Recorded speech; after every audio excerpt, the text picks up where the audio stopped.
डरावनी रातें YouTube channel पर आपका स्वागत है। भूत प्रेत पिशाच और शैतानों की रोमांचक कहानियाँ आपको इस चैनल पर सुनने को मिलती हैं। अगर आपको ऐसी ही वीडियोस देखना पसंद है तो हमारे इस चैनल को सब्सक्राइब करना ना भूलें। तो हेडफोन लगा लें, कमरे की लाइट्स ऑफ कर लें, क्योंकि ये वक्त हो रहा है डरने का।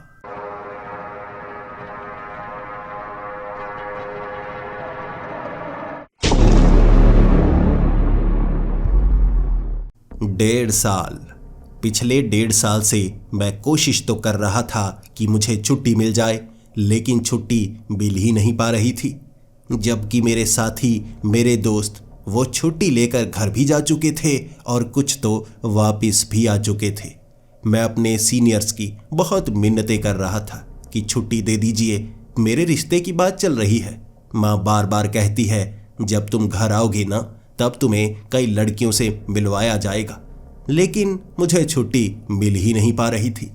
ऐसा नहीं था कि मैं अपने काम से प्यार नहीं किया करता था। भारतीय सेना में जो भी जवान होता है वो अपने देश से सबसे ज़्यादा प्यार करता है, अपने देश के लिए जान भी कुर्बान करने के लिए तैयार रहता है। लेकिन बीच बीच में काम करते वक्त जब लंबा समय हो जाता है अपने परिवार को देखे हुए, तो मन करने लगता है छुट्टी लेकर घर चले जाएं, एक बार अपनी माँ का चेहरा तो देख पाएं। हो सकता है आज का दिन हमारा आखिरी दिन हो, माँ को एक बार देखने का मौका तो मिल जाए।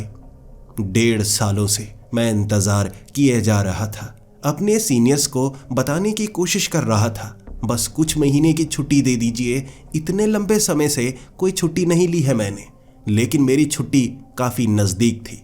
उससे पहले मुझे एक बुरी खबर सुनने को मिल गई। मेरे भाई की मौत हो गई थी और मैं सदमे में पहुंच गया। छुट्टी लेने के लिए जैसे ही मैं अपने सीनियर के पास पहुंचा था, वो तो पहले से तैयार थे, क्योंकि उन्हें भी यह खबर मिल चुकी थी। वो मेरे स्वभाव को जानते थे, मैं अपने भाई से कितना ज़्यादा प्यार किया करता था, हमेशा उसकी बातें करता ही रहता था। मेरा भाई जो मुझसे 4 साल छोटा था, अपने गांव में रहा करता था और अभी उसने 12वीं की थी। कॉलेज में पढ़ने के सपने लिया करता था, लेकिन वो खबर ने मुझे अंदर तक जैसे डरा कर रख दिया था। उसके बिना मैं जिंदगी कैसे जी पाऊंगा?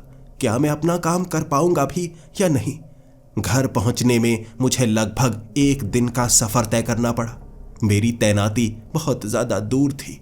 जब मैं घर पहुंचा, माँ को गले से लगाकर मैं लिपट चुका था, बहुत ज़्यादा रोए जा रहा था। माँ ने फ़ोन पर मुझे कुछ बताया नहीं था। माँ इतनी ज़्यादा रो रही थी कि खुद को संभाल नहीं पा रही थी। वो तो बेहोश हो गई थी। लेकिन यहाँ आकर अपने भाई की लाश देखकर मेरा भी रोना रुक नहीं रहा था। मैं जानना चाहता था मेरे भाई को क्या हुआ है। मैं बस सवाल पूछता रहा। अपनी माँ से सवाल पूछा, अपने पिता से सवाल पूछा, मैंने चाचा जी से भी सवाल पूछा, क्या हुआ मेरे भाई को?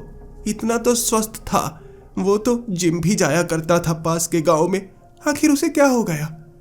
मेरे चाचा जी ने बताया था किसी ने उस पर हमला किया, इस कारण उसकी मौत हो गई। मेरी आंखें खुली की खुली रह गई थी। कौन था वो? किसने मेरे भाई पर हमला किया? जानवर था, इंसान था? आप खुलकर बता क्यों नहीं रहे? तभी पीछे से एक पुलिस वाले ने मुझे सल्यूट किया और उसके बाद मुझसे हाथ मिलाकर मुझे एक तरफ ले गया। मैं उस पुलिस वाले से ही जानना चाहता था आखिर यहाँ इतने ज़्यादा पुलिस वाले क्यों हैं? मेरे भाई के मरने पर इतनी पुलिस क्यों आई है और किसने मारा है मेरे भाई को? यह सवाल का जवाब मुझे चाहिए था। और उस पुलिस वाले ने जो जवाब दिया वो बहुत अजीब सा था। उसने कहा, यहाँ सिर्फ आपके भाई की ही मौत नहीं हुई है, 3 और लाशें मिली हैं उस जंगल में। ये सभी दोस्त थे, वहाँ जंगल में गए थे और उस जंगल में उससे पहले भी 6 लोग और मारे जा चुके हैं। हमने इतनी बार तो सतर्क किया कि उस जंगल के उस हिस्से में मत जाइए, वहाँ कोई ना कोई है जो लोगों को मार रहा है। पुलिस वाले की आंखों में मैं डर देख रहा था। उसके बाद मैंने उस पुलिस वाले को कहा, कौन है वहाँ पर?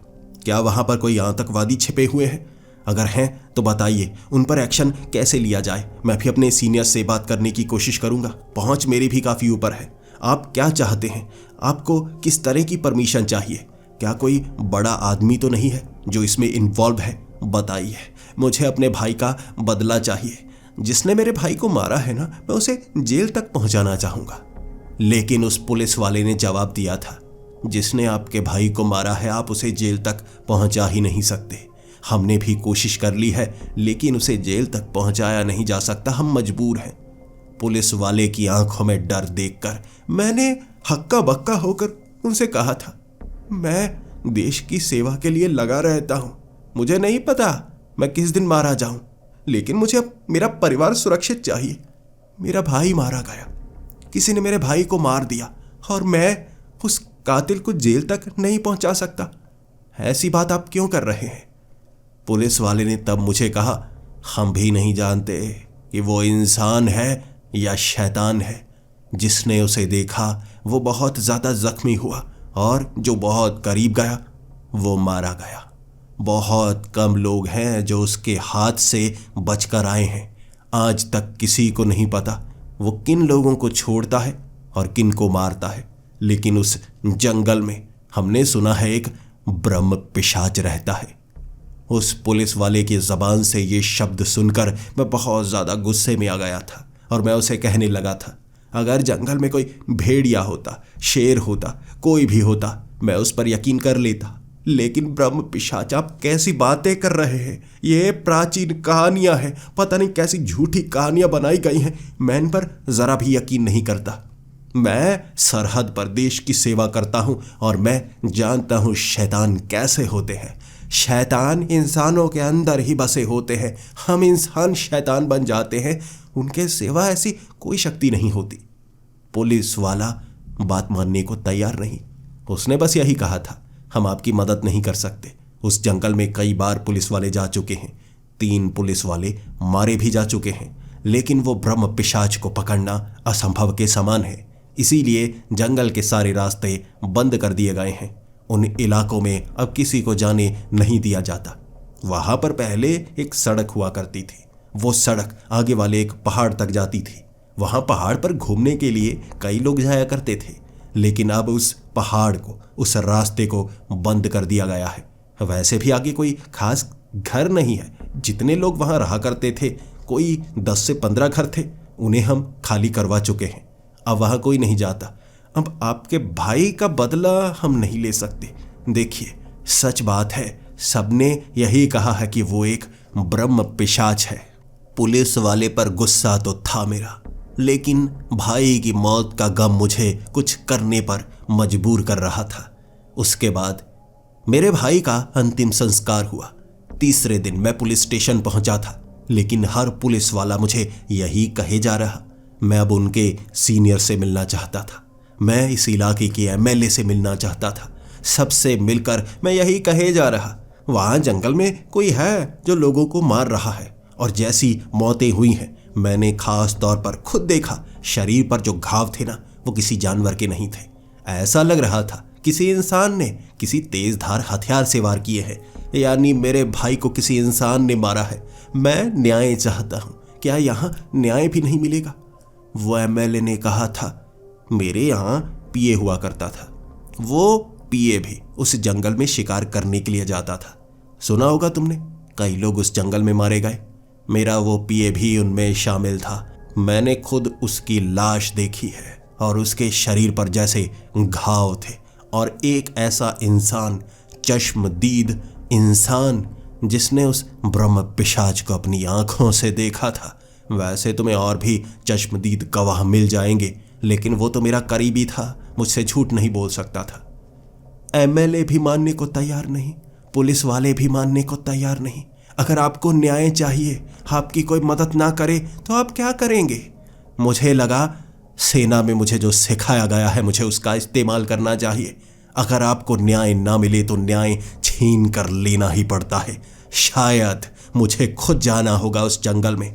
मैं कोई कानून नहीं तोड़ रहा। वहां जंगल में जाने के लिए सबको मना किया गया है, लेकिन मैं तो वहां पर जाऊंगा। अपनी मौत मेरे हाथ में है। वहां जाकर देखूंगा मेरे साथ क्या होता है।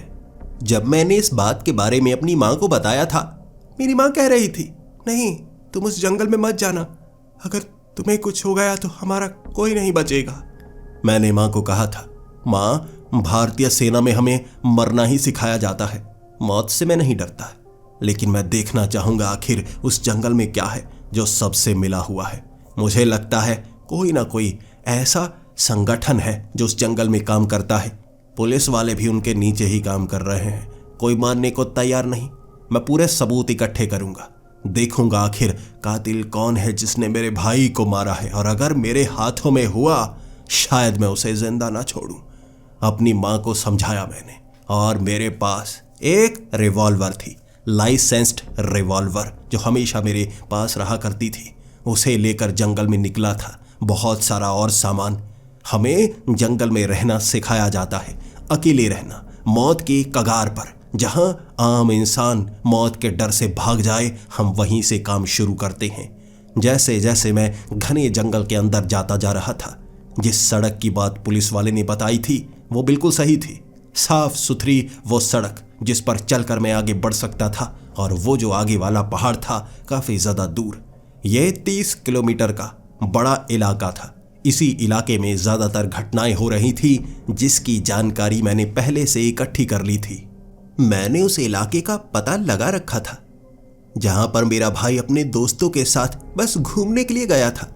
मेरा भाई बिल्कुल मेरे जैसा था, वो भी उस पहाड़ पर चढ़ा होगा, ये सोचकर कि ऐसी चीजें नहीं होती, बड़ा मजा आएगा, कोई उन्हें तंग नहीं करेगा। लेकिन उस पहाड़ पर उसके साथ हादसा हुआ है, इसीलिए उस पहाड़ पर जाना ही होगा। कुछ लोगों के शरीर के टुकड़े मिले हैं, पूरा शरीर नहीं मिला, जैसे किसी ने चबा चबा कर उसे खा लिया हो। मैं उस पहाड़ के बहुत ज्यादा करीब था। वक्त दोपहर का हो गया था और मैं उस जंगल में भटका भटका फिर रहा। ढूंढना चाहता था कोई निशानी, कोई ऐसी चीज जिससे मुझे पता चल पाए यहां चल क्या रहा है। इस पहाड़ के बिल्कुल शिखर के करीब सपाट सा मैदान है, वहां कुछ पत्थर पड़े हुए हैं। टूरिस्ट को अट्रैक्ट करने के लिए कुछ खास चीजें वहां पर लगाई हुई हैं। वहां पर मेरे भाई की लाश मिली है। मेरे भाई की बाजू पर बहुत सारे कट के निशान थे, चेहरे पर भी कई जख्म थे। इसीलिए मैं उस जगह पर जाने लगा था। घुमावदार वो रास्ता था। उस रास्ते पर आगे बढ़ते बढ़ते मैं ध्यान से देख रहा, वहां पड़ी हुई वो पुरानी बोतलें, शराब की वो बोतलें, कुछ फटे हुए कपड़े। वहां जो पेड़ थे ना, कई लोगों ने उन पेड़ों पर नाम लिखा हुआ था, जैसे कोई प्रेमी जोड़े लिखते ही हैं वैसे ही। ये साफ था कि यहां अब लोग आने लगे थे।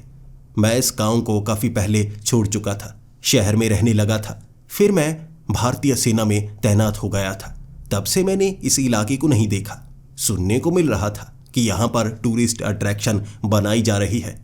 अब देखने का मौका मिल रहा था, और देखिए वक्त कैसा है। मेरे साथ मेरा भाई भी मौजूद नहीं था। जब मैं उस पहाड़ के ऊपर की तरफ चढ़ रहा, तब ऊपर से जैसे एक आवाज आई। ये आवाज किसी इंसान की नहीं लग रही थी, ऐसा लग रहा था किसी जानवर की आवाज हो, जैसे कोई शेर हो। वो गर्जन भरी आवाज पूरे इलाके में फैल गई थी, और उसके बाद वहां जितने भी पंछी कौवे थे वो हवा में उड़ने लगे थे। सभी पेड़ों को छोड़ चुके थे। मैं अब तक समझ नहीं पा रहा था यहाँ हुआ क्या है। हो सकता है यहाँ कोई ऐसा आदमखोर जानवर आ गया हो जो लोगों पर हमला कर रहा हो। उसका मुकाबला करने के लिए भी मुझे खुद को पूरी तरह से तैयार करना होगा। इसीलिए मैं वो हेलमेट डालकर आगे बढ़ रहा। तभी मैं उस इलाके तक पहुंच गया, और वहां पर खून के धब्बे हर जगह लगे हुए थे। ऐसा लग रहा था जैसे यहाँ पर कई लाशें गिरी हुई हों, और उन लाशों को घसीट कर यहाँ से निकाला गया हो। मुझे बताया गया था यहीं से मेरे भाई की लाश को निकाला गया, लेकिन यहाँ पर अच्छी तरह से तलाशी तक नहीं ली गई थी। जैसे पुलिस वाले भी इस जगह पर आने से बहुत ज्यादा डरते होंगे। एक बड़ी गाड़ी लेकर यहाँ पर वो आए थे, और सबकी लाशों को निकाला गया था। चलकर यहाँ जाने से हर कोई डरने लगा था। मैं वहां उस इलाके से आगे जो पत्थर वाली सड़क बनी हुई थी ना, उस तरफ गया। वहां मेरा ध्यान खींचा एक खास चीज ने। ऐसा लग रहा था जैसे उस सड़क पर कोई गीली मिट्टी वाली चीज को घसीटा गया हो। उसमें जरा भी खून नहीं था, लेकिन उसे घसीट कर दूसरी तरफ ले जाया गया था, जहां पर गाड़ी भी नहीं जाती। आखिर किसी में हिम्मत नहीं होगी किसी चीज को घसीट कर उस तरफ ले जाने की। ऐसा किसने किया होगा? चलो मैं देख कर आता हूं। इसी बात का पता लगाने के लिए मैं उस तरफ आगे बढ़ने लगा। वो घसीटे हुए निशान, मैं उसका पीछा करते करते एक ऐसी जगह पहुंचा, वो जो पहाड़ था ना, उसकी दूसरी तरफ जैसे एक गुफा सी थी। ज्यादा बड़ी गुफा नहीं, काफी छोटी सी थी, लेकिन वहां तक पहुंचना बहुत ज्यादा मुश्किल। सड़क सीधी वहां पर नहीं जाती थी। आप कह सकते हैं कि ऊपर सड़क थी और दाईं तरफ खाई। उस खाई से थोड़ा सा ऊपर जैसे वो गुफा बनी हुई। मुझे अब उस गुफा तक पहुंचना था, लेकिन वहां जाने का कोई खास रास्ता था ही नहीं। लेकिन कुछ कपड़े नीचे वाले पेड़ों पर ऐसे फंसे हुए थे जैसे किसी चीज को उस गुफा में घुसाने की कोशिश की गई हो और रास्ते में उन पेड़ों के ऊपर वो कपड़े फंस चुके हों। इसीलिए सबसे ज्यादा शक मुझे उसी गुफा पर था। मैं धीरे धीरे नीचे उतरने लगा था। पेड़ों को पकड़कर कोई आम इंसान होता, शायद उसमें हिम्मत ना होती नीचे उतरने की। पुलिस वाले भी यही सोच रहे होंगे, यहाँ कोई हादसा हो सकता है। इसीलिए मैं ऐसी जगह अच्छी तरह से चेक करना चाहता था। एक छोटी रस्सी ऊपर पेड़ से बांधकर मैं उस गुफा तक पहुंच गया। ज्यादा बड़ी गुफा नहीं थी, छोटी सी गुफा, पीछे बंद थी, लेकिन वहां पर रखा गया सामान मेरा ध्यान आकर्षित करने के लिए काफी था। वहां कई तस्वीरें पड़ी हुई थी, कई कपड़े पड़े हुए थे, खाने पीने का सामान रखा गया था। ऐसा लग रहा था जैसे वहां पर कोई रहता हो। और एक तरफ मोमबत्ती जल रही थी। ये बड़ी मोमबत्ती थी जो काफी कम रह गई थी, लेकिन जल रही थी। ये इस बात का सबूत था कि कोई ना कोई यहाँ पर रहता है और उसने मोमबत्ती जलाकर छोड़ी थी। शायद रात को अब तक वो मोमबत्ती जल रही है। इसीलिए मैं थोड़ा सा घबरा गया। अगर आप शेर की मांद में ही पहुंच जाए तो घबराने की जरूरत तो होती ही है। यहाँ कोई ना कोई तो रहता है। हो सकता है कोई इंसान हो जो यहाँ पर आने वाले लोगों को मारना शुरू हो गया है। किसी ना किसी तरह का कोई अवैध धंधा करता हो। मुझे यहाँ रुककर इंतजार करना चाहिए। मैं वहाँ एक कोने में जाकर छिप गया था। जो यहाँ पर रहता होगा यहाँ नीचे जरूर आएगा। ऊपर से रस्सी मैंने खींच ली थी ताकि किसी को पता भी न चले। वहां पर मुझे घंटों इंतजार करना पड़ा। अंधेरा हो चुका था, बहुत कम रोशनी थी। वहां कुछ नहीं था जिससे रोशनी हो पाती। लेकिन जैसे ही उस गुफा से किसी के चलने की आवाज आने लगी, मैं पूरी तरह से तैयार था। भले ही मेरे पास टॉर्च थी, लेकिन अब तक मैंने जलाई नहीं थी, क्योंकि मैं रंगे हाथों पकड़ना चाहता था जो भी यहां पर है। जो यहां पर होगा उसे ये पता होगा यहां क्या चल रहा है। चलने की आवाज बहुत करीब से थी। कोई गुफा में मौजूद था और मैं भी एकदम से उसे चौकन्ना कर देना चाहता था। मैंने जैसे ही टॉर्च जलाई, ये टॉर्च आर्मी में इस्तेमाल होने वाली टॉर्च है जो एक कमरे में बहुत ज्यादा रोशनी कर देती है। कोई भी कोना अंधेरा नहीं रहता। इसीलिए जैसे ही मैंने वो टॉर्च जलाई, सामने मैंने देखा वो इंसान था या जानवर मैं नहीं जानता। ऐसा लग रहा जैसे इंसान और जानवर को मिलाकर कोई ऐसा जीव बना दिया गया हो जिसका बड़ा सा शेर जैसा मुंह था, लंबे लंबे बाल बिल्कुल शेर की तरह, लेकिन उसका शरीर बिल्कुल इंसानी था। उसके कंधों के ऊपर जैसे सींग उगे हुए, पीठ पर भी सींग थे और उसके जो हाथ थे वो इंसानी लेकिन बहुत ज़्यादा बड़े बड़े, जैसे कोई 8 फुट का इंसान हो। वो रोशनी में जैसे चकाचौंध सा हो गया था और मुझे लगा यही मौका है। ये जो भी है, हो सकता है वो ब्रह्म पिशाच की बातें सच्ची हो, वैसा ही कुछ लगता है। लेकिन कोई आम इंसान होता शायद डर जाता, बहुत चक्का हो जाता। सेना में हमें सिखाया जाता है, हो सकता है सामने वाले के पास कोई ऐसा हथियार हो जो आपने कभी देखा ही ना हो सकता है सामने वाला इंसान कोई म्यूटेंट निकल आए, सामने आपके टैंक आ जाए, जबकि आप तो कयास लगा रहे हो कि एक इंसान ही चलकर आ रहा है छोटी बंदूक लेकर। आपको तैयार रहना ही होगा।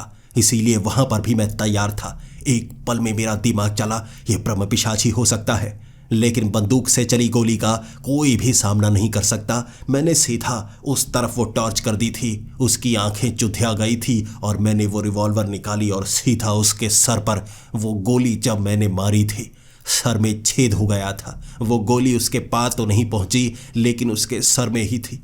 मैंने जल्दी जल्दी 3 गोलियां चलाई, जैसा कि हमें ट्रेनिंग में सिखाया जाता है। हो सकता है पहले ही बार निशाना सही ना लगे। 3 गोलियां एक एक करके जब उसके सर में गई, वो एकदम पीछे गिर गया।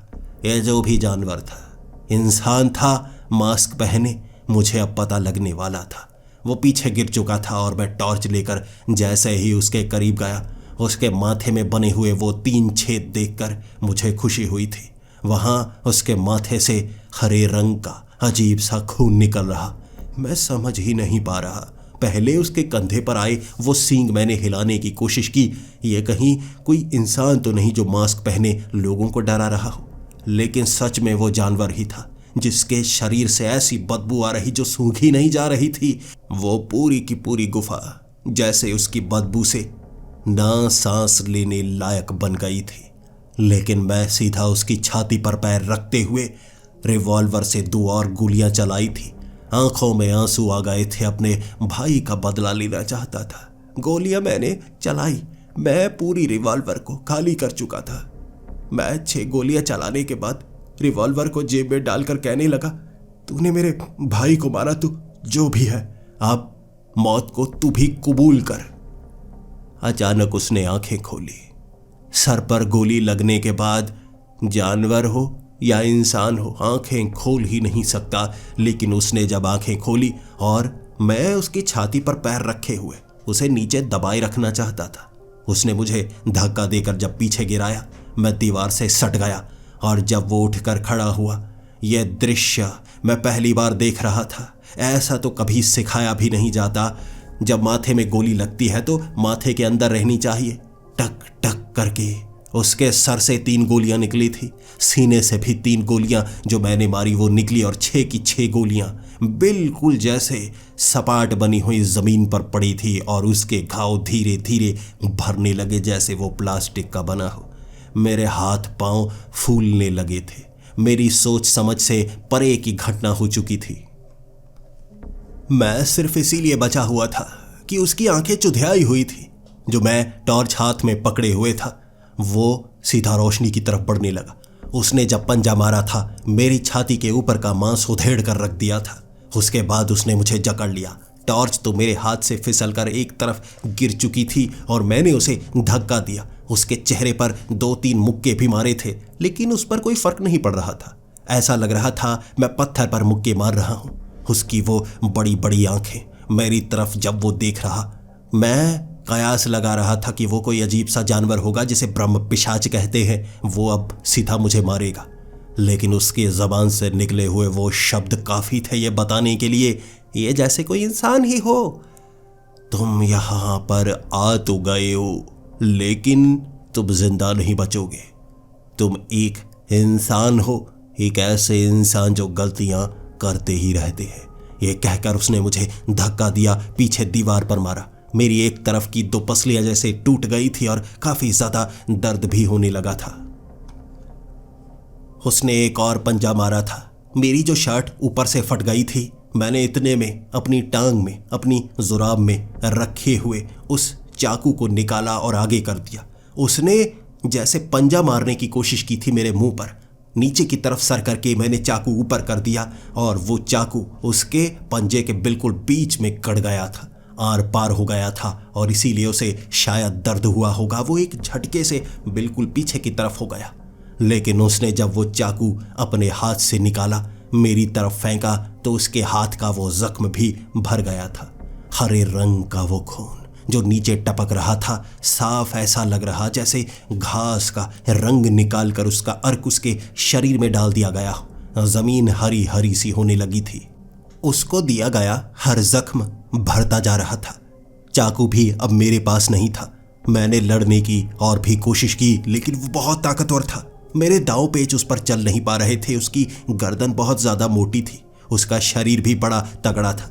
उसने मुझे उठा उठा कर पटका और मेरे सर से जब खून निकलने लगा था तब मुझे लगा था मैं जिंदा नहीं बचने वाला। शायद ये मुझे भी मार डालेगा, शायद मैं अपने भाई का बदला नहीं ले पाऊंगा। मेरी माँ ने सच कहा था, मेरी माँ ने सच कहा था, मुझे यहाँ नहीं आना चाहिए था। उसने जब मेरी शर्ट को पूरी तरह से फाड़ दिया, अचानक मेरी गर्दन को जब उसने पकड़ा था, मेरे गले में वो रुद्राक्ष की माला देख अचानक उसने मेरा गला घोंटना बंद कर दिया।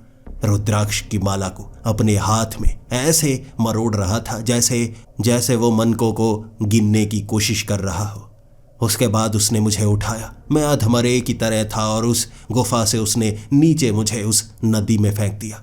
2-3 पेड़ों से जब मैं टकराया वो तो मुझे याद है, उसके बाद मुझे कुछ याद नहीं। पहले सांस लेने में थोड़ी परेशानी हो रही थी, लेकिन कुछ समय बाद जब नींद खुली थी मैं ऊपर वाले पहाड़ी इलाके से नीचे पहुंच गया था और जैसे उस नदी में तैरते हुए देख कुछ लोगों ने मुझे पकड़कर नदी से बाहर खींचा था। मुझे अस्पताल ले जाया गया था और पुलिस वाले भी उस अस्पताल में मौजूद थे। वो मुझसे पूछ रहे थे आखिर मेरे साथ ऐसा कैसे हुआ। शरीर पर जो जख्म थे, अस्पताल में डॉक्टर ने उन पुलिस वालों को यह बता दिया था कि मेरे शरीर पर जो जख्म हैं ये उस ब्रह्म पिशाच के वार से बने जख्मों जैसे हैं। मैं बार बार बेहोश होता रहा था। अगले 5 दिनों तक मुझे उसी अस्पताल में रखा गया था। मैं सेना में था, मुझे पता था शरीर में कैसे जख्म लंबे समय बाद ठीक होते हैं। हड्डियों के लिए मेरी जैसे कमर पर पट्टियां बांध दी गई थी, मैं चल फिर सकता था। और 6ठे दिन पुलिस वाले फिर से आए थे सारी की सारी बात जानने के लिए। मैंने उन्हें बस यही कहा था, मुझे ज़्यादा कुछ नहीं हुआ, मैं बस वो पहाड़ी पर चढ़ने के लिए गया था, मेरा पाँव फिसल गया, मैं कुछ पेड़ों से टकराया और नीचे आ गया। कोई ब्रह्म पिशाच नज़र नहीं आया मुझे। मैं किसी को वो बताना नहीं चाहता था, क्योंकि अगर ये बात सेना तक पहुंच जाती शायद मेरी छुट्टियां कैंसिल कर दी जाती और मुझे यहाँ से निकलने के लिए कहा जाता। लेकिन मैं अपने भाई का बदला लेना चाहता था। अब मैं पूरी तैयारी के साथ जाऊंगा, लेकिन एक ऐसा दुश्मन जिस पर दिए गए जख्म अपने आप भर जाते हों, उसके सर में चलाई गई गोली भी उसे मार ना सकती हो, आप उसे कैसे खत्म करेंगे? मुझे उसका जवाब चाहिए था। मैं चलने फिरने लगा था। जिन लोगों पर पहले मैं यकीन नहीं किया करता था अब उन पर भी मुझे यकीन करना था। सबसे पहले तो उस गांव के पुजारी के पास जाकर मैं ये पूछना चाहता था आखिर ये ब्रह्म पिशाच बना कैसे होगा और इसे रोका कैसे जा सकता है। लेकिन उस पुजारी के पास ज्यादा जानकारी नहीं थी। ब्रह्म राक्षस, ब्रह्म दैत्य की जानकारी जरूर, लेकिन एक ब्रह्म पिशाच की जानकारी उसके पास नहीं थी। एक ब्राह्मण की आत्मा मरने के बाद अगर वो पहले कोई बुरे काम करता था तो वो ब्रह्म दैत्य या ब्रह्म राक्षस बनता है, लेकिन ब्रह्म पिशाच कौन बनता है इसकी जानकारी पुजारी जी के पास नहीं थी। इसीलिए मुझे किसी ऐसे को ढूंढना था जो ये जानकारी रखे हुए हो। अगले 15 दिनों तक मैं ऐसे ऐसे लोगों से मिला था जो कुछ अलग ही बातें बताते। हर किसी की बात अलग होती और काम की कोई नहीं। तांत्रिक, ऐसे ऐसे तांत्रिकों से मिला था जो सब मुझे झूठे लगने लगे थे। जब मैं उन्हें कहता कि मेरे साथ उस पहाड़ी पर चलो, वहां पर हम उसे रोकने की कोशिश करेंगे, वहां जाने को वो मना कर देते।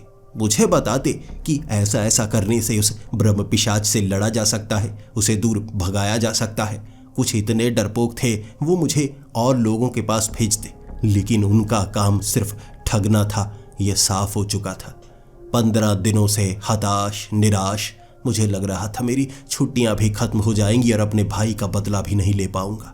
मैं जिंदा जरूर था, लेकिन सच कहूं तो अंदर से मर गया था। अगर आपका भाई किसी हादसे से मरा हो तो आप फिर भी संभल जाते हैं, लेकिन अगर आपको पता हो कि आपके भाई का कातिल अभी जिंदा है, आप उसे पकड़ने की कोशिश नहीं करेंगे, बदला लेने की कोशिश नहीं करेंगे। कानून भी मेरा साथ नहीं दे रहा था, ब्रह्म पिशाच पर कोई यकीन नहीं करता था। कानूनी तौर पर कहूं तो वैसे सबका मानना था वो ब्रह्म पिशाच ही है। मायूस हताश ऐसे ऐसे लोगों से मैं मिलता जा रहा था, लेकिन अंत में काम आए मुझे ब्रिगेडियर राजेश जो कि उत्तराखंड में थे। उनसे मिलने के लिए जब मैं गया, वो पहले से जानते थे मेरे साथ क्या चल रहा है। खास तौर पर उन्होंने मुझे अपने पास बुलाया था। उन्हें मैंने पूरी सच्चाई बता दी। आखिर उनसे क्या छिपाना। वो ब्रिगेडियर रहे थे और उनसे मैं हर बात हर बार शेयर किया करता था। इसीलिए जैसे जैसे मैं बताता चला गया वो भी अपनी तरफ से जानकारी दे रहे थे, बिल्कुल साफ और शुद्ध जानकारी। हथियारों का असर जिस पर नहीं होता, ट्रेनिंग में क्या बताया जाता है तुम्हें पता है ना। कई बार ऐसे ऐसे कवच आ चुके हैं जिस पर गोली का कोई निशान नहीं बनता, वो भेदे नहीं जा सकते। तब हम क्या करते हैं, सामने वाले की कमजोरी ढूंढी जाती है। ये तुमने सीखा है या भूल गए? मैंने नजरें झुकाकर कहा था, सर सीखा तो है, लेकिन उसकी कमजोरी क्या हो सकती है? जिसके माथे में गोली लगी हो और वो गोलियों को माथे से निकाल पाए और अपने घाव को भर पाए। मस्तिष्क पर चलाई गई गोली से भी वो ना मरे, मैं उसकी कमजोरी कैसे ढूंढूं? मुझे ब्रिगेडियर राजेश ने कहा था, मुझे लगता है तुम्हें किसी ऐसे से मिलना चाहिए जिस पर तुम यकीन नहीं किया करते थे। मैंने भी अब आंखें ऊपर करते हुए कहा था, पहले यकीन नहीं करता था, अब यकीन करता हूं। आप अगर किसी को रेकमेंड करना चाहते हैं तो जरूर कीजिए। उन्होंने कहा था, तुम्हें नेपाल जाना होगा। नेपाल के ऐसे जंगलों में, पहाड़ों में कई साधु रहते हैं और उनमें से एक साधु है जो ब्रह्म पिशाच से पहले भी मुकाबला कर चुका है। म्यांमार के वो युद्ध के समय वहां पर वो साधु मौजूद था। ब्रह्म पिशाच ने कई कैदियों को मारा था जिन्हें पकड़ा गया था। कई टेंट थे जहां पर तबाही मचाई थी। उसे कोई मार ही नहीं पा रहा था, लेकिन वो साधु उस समय किस्मत से वहीं पर मौजूद था। उसका युद्ध चला था उसके साथ और उस ब्रह्म पिशाच को उसने मारा था। बहुत ज्यादा जख्मी हुआ था और उसके अपने भी मारे गए थे। तुम उससे अगर मिलोगे तो तुम्हें वो जानकारी जरूर देगा। आखिर ब्रह्म पिशाच की कमजोरियां क्या हैं वो तुम्हें जरूर बता सकता है। तुम्हें उससे मिलना चाहिए। ब्रिगेडियर राजेश की ये जानकारी काफी थी। मैं निकल पड़ा उस तरफ। नेपाल के उन जंगलों में, वो पहाड़ी इलाकों में उस साधु को ढूंढना कोई आसान काम नहीं था। कई लोगों से पूछता रहा मैं। लगभग 7 दिनों का इंतजार करना पड़ा और मेरे पास दिन कम पड़ते जा रहे थे। जो करना था मुझे जल्दी करना था, इसीलिए आखिरकार में कुछ रुपए लोगों को देने के बाद वो जानकारी निकाल पाया। वो साधु कहाँ है? एक कुटिया में 75 साल के वो साधु जो चलते नहीं, कहते हैं बैठे ही रहते हैं। यह बात सुनकर मायूसी हुई थी। मैं सोचकर आया था शायद वो मेरे साथ चलेंगे और मेरी मदद करेंगे, लेकिन कोई बात नहीं। मैं एक सैनिक हूं, अकेले लड़ना जानता हूं, बस मुझे जानकारी मिल जाए। जब मैं वो साधु बाबा के पास पहुंचा, उनकी कुटिया में वो जमीन पर बैठे हुए थे। उनकी टांगें बहुत ज्यादा पतली थी। ऐसा लग रहा था बहुत समय से वो चले ही ना हो। उनकी टांगों में खून का दौरा सही से ना हुआ हो। मैं जब सामने बैठा था, साधु बाबा मेरी आंखों में देख रहे थे और मैंने कुछ बोला उससे पहले ही वो कहने लगे, तुम्हारी आंखों में मुझे बदला नजर आ रहा है, चले जाओ यहां से। मैं किसी ऐसे की मदद नहीं करता जो बदले की आग में धधक रहा हो। मैंने तुम्हारी आंखों में ऐसा बदला देखा है जो किसी न किसी की जान लेने के बाद ही खत्म होगा। मैं बोलने की कोशिश कर रहा, साधु बाबा मुझसे बात नहीं करना चाहते थे। वो कुटिया में साधु बाबा के कई भक्त थे जो मुझे पकड़ना चाहते, लेकिन चीखते हुए मैंने जवाब दिया था, भारतीय सेना में हूं, क्या करूं, मुझे बदला ही सिखाया जाता है, तभी तो मैं देश की रक्षा कर सकता हूं ना। और मैं किसी इंसान से बदला लेना नहीं चाहता। मेरा दुश्मन ही कोई ऐसा है जिसे अगर मैं नहीं मारूंगा तो वो और लोगों को मारता चला जाएगा। बताइए, अपने भाई का बदला मुझे लेना चाहिए या नहीं? साधु बाबा ने तब जवाब दिया था, अगर किसी इंसान ने तुम्हारे भाई को नहीं मारा है तो किसी जानवर ने मारा होगा। जानवर शेर हो सकता है, कोई आदमखोर जानवर हो सकता है, लेकिन इसमें उसकी गलती नहीं है। ये तो उसका स्वभाव है। कोई शेर अगर जंगल में रहता है तो उसका काम शिकार करना है। बिना मांस खाए वो भूखा मर जाएगा। हम जंगल में चले जाते हैं शिकार करने के लिए या घूमने के लिए। अगर उसके इलाके में हम गए हैं, वो अपने स्वभाव के विपरीत किसी को छोड़ेगा नहीं, मारेगा। तो जानवर को मारना भी बदला है। मैं उसके भी खिलाफ हूं। तुम्हारी आंखों में जो बदला है उसे छोड़ना ही होगा। मैं तभी तुम्हारी मदद कर सकता हूं। मैंने तब साधु बाबा को वहां ऊंची आवाज में कहा था, ब्रह्म पिशाच, अगर सामने ब्रह्म पिशाच हो, बताइए मैं क्या करूं? क्या उसका स्वभाव है इंसानों को मारना? कई इंसानों को वो मार चुका है। कोई भी उस ब्रह्म पिशाच को रोक नहीं पा रहा है। मैं कोशिश करना चाहता हूं। देखो मेरी हालत देखो, मैं इतना जख्मी हूं और उसे मारे बिना मैं भी रुकने वाला नहीं। साधु बाबा ने जब ब्रह्म पिशाच शब्द सुना था तभी अपने भक्तों को मुझे छोड़ने के लिए कह दिया था। मैं उसके बाद साधु बाबा के पास गया और उन्हें पूरी बात बताने लगा। पूरी बात सुनने के बाद साधु बाबा ने कहा था, ये जो तुम्हारी आंखों में ये बदला है ना, इससे कुछ नहीं होगा, मेरा यकीन करो। अगर तो तुम लोगों की मदद करने के लिए किसी को खत्म करना चाहते हो जो कोई ऐसा विनाशी हो, फिर मैं तुम्हारी मदद कर सकता हूं। लेकिन सिर्फ अगर तुम्हें अपने भाई का बदला लेना है तो वो बदला तुम्हें भी खत्म कर देगा, वो शायद मेरी भी मौत का कारण बने। मैंने ब्रह्म पिशाच को जब हराया था उसकी कमजोरियां भी जान गया था और उसकी कमजोरियां बहुत कम हैं, मेरा यकीन करो। उसे नुकसान तक नहीं पहुंचाया जा सकता। वो लाशें बिछा देगा, लाशें, पूरी की पूरी सेना, पूरी की पूरी बटालियन को खत्म कर सकता है। लेकिन ब्रह्म पिशाच फिर भी मारा नहीं जाएगा अगर उसे मारने का तरीका नहीं जान पाए तो। मैंने हाथ जोड़कर साधु बाबा से पूछा था, बताइए, यही जानने के लिए मैं आया हूँ। ब्रिगेडियर राजेश जी ने मुझे भेजा है, मुझे प्लीज़ उसकी कमज़ोरी बताइए। मैं उससे मुकाबला कर चुका हूँ, वो बड़ा भयानक था, लेकिन उसने मुझे जिंदा छोड़ दिया। उसने मुझे नदी में फेंका। वैसे वो मेरे मांस को खा सकता था जैसे वो कई लोगों को मार कर खाता है। तब साधु बाबा ने कहा था, वो सबको नहीं खाता, वो ऐसी तुच्छ आत्माओं को खाता है, ऐसे बुरे लोगों को खाता है जिन्होंने जिंदगी में कोई बुरा काम किया हो। कहते हैं हमारी आत्मा शुद्ध होती है जब हम कोई बुरा काम करते हैं, किसी को मारते हैं। बहुत बुरे काम करने के बाद हमारी आत्मा से बू आने लगती है, हम उस बू को सूंघ नहीं सकते। प्रेत आत्माएं, ऐसे राक्षस, ऐसे शैतान सूंघ सकते हैं और ये ब्रह्म पिशाच सूंघ सकता है उन लोगों की आत्मा को, उनसे बू आती है और ऐसे लोगों को ये नहीं छोड़ता। ब्रह्म पिशाच एक ब्राह्मण की आत्मा होती है जिसने किसी इंसान के मांस को खाया हो अपने जीवन में, उसे मार कर खाया हो। मरने के बाद वो ब्रह्म पिशाच बनता है और ब्राह्मण कोई जन्म से ब्राह्मण नहीं होता। मैं तुम्हें बताना चाहता हूँ, ब्राह्मण वो जिसके कर्म ब्राह्मण वाले हों, यानी कि उसने सारा ज्ञान तो प्राप्त किया हो लेकिन उसका स्वभाव राक्षसी हो। किसी इंसान का मांस खाना आदमखोर की तरह गलत माना जाता है, लेकिन शक्ति को पाने के लिए हो सकता है उसने ये कोशिश की हो। ये वैसा ही ब्रह्म पिशाच बना है जो इंसानी मांस ही खाता है और इसकी कमजोरी है इसकी चोटी।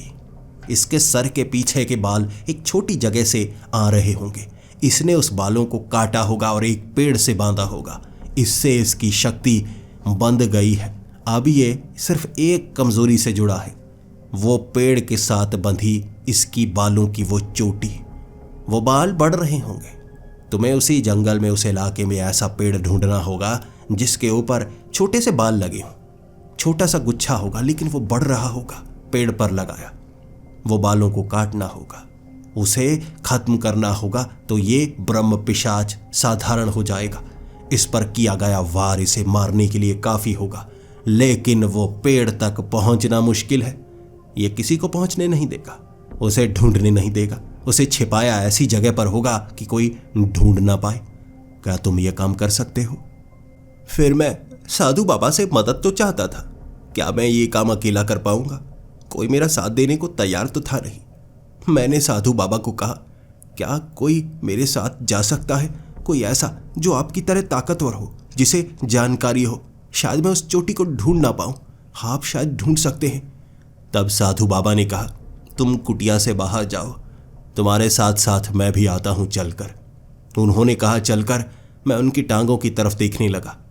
वो मुस्कुराते हुए कहने लगे थे, चिंता मत करो, ये टांगे तुम्हें बहुत कमज़ोर लग रही हैं, लेकिन वो वज़न उठा सकती हैं। मैं कुटिया से बाहर गया और जैसे ही बाहर खड़ा हुआ था, कंधे पर हाथ रख के मुझे साधु बाबा ने कहा था, चलो अब पीछे मुड़कर मत देखना, समय बर्बाद मत करो, चलना शुरू हो जाओ। साधु बाबा के साथ मैं चलने लगा था। वहाँ से बस पकड़कर बड़ा लंबा सफ़र तय करके मैं अपने गांव तक पहुँच गया था।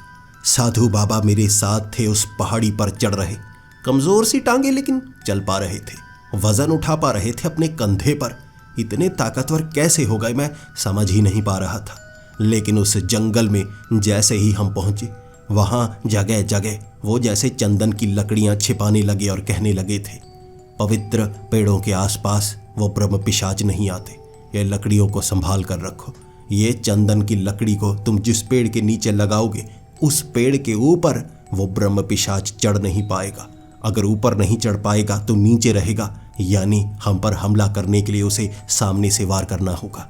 जल्दी चलो, हमें वो पेड़ ढूंढना होगा इससे पहले कि वो ब्रह्म पिशाच हमें ढूंढ ले। मांस का भूखा होगा। तब मैंने साधु बाबा से पूछा था, लेकिन मुझे उसने जिंदा क्यों छोड़ा? साधु बाबा ने कहा, तुम्हारे गले में वो माला, रुद्राक्ष की माला, और तुम्हारा पवित्र किरदार, तुम्हारी आत्मा से बू नहीं आ रही होगी, इसीलिए। हम दोनों चलकर उस पहाड़ी की तरफ जा रहे थे। तब साधु बाबा ने एक नींबू अपने हाथ में रखा, अपनी मुट्ठी को नीचे की तरफ किया, मुंह में कई मंत्र पढ़े और मैंने उनकी मुट्ठी से जैसे धनिये की तरह जड़ें नीचे की तरफ निकलती हुई देखी। तब साधु बाबा ने जब हाथ खोला, वहां घास जैसे उनके हाथ में उग चुकी थी, लेकिन एक तरफ लाल और एक तरफ नीली। तब साधु बाबा ने कहा, वो ब्रह्म पिशाच की चोटी दाईं तरफ है, जहां पर ये नीला सा रंग है ना, इसी तरफ चलो, इसी तरफ चलो। हम उस तरफ चलने लगे। वो बार बार ऐसा ही करते, मुट्ठी में नींबू लेते, मंत्र पढ़ते और घास उग जाती। नीले रंग की घास की तरफ हम चलते चले जाते। वो पहाड़ी के ऊपर चढ़कर एक तरफ वो गुफा के बहुत करीब नीचे लाल रंग के पेड़ लगे हुए, जिसके पत्ते लाल लाल और सफ़ेद रंग के फूल। वहाँ नीचे ब्रह्म राक्षस जैसे ही सामने हमें दिख गया, साधु बाबा कहने लगे थे, इससे मुकाबला करना होगा, इससे मुकाबला करना होगा। ये सुरक्षा कर रहा है, इसी जगह रहता है।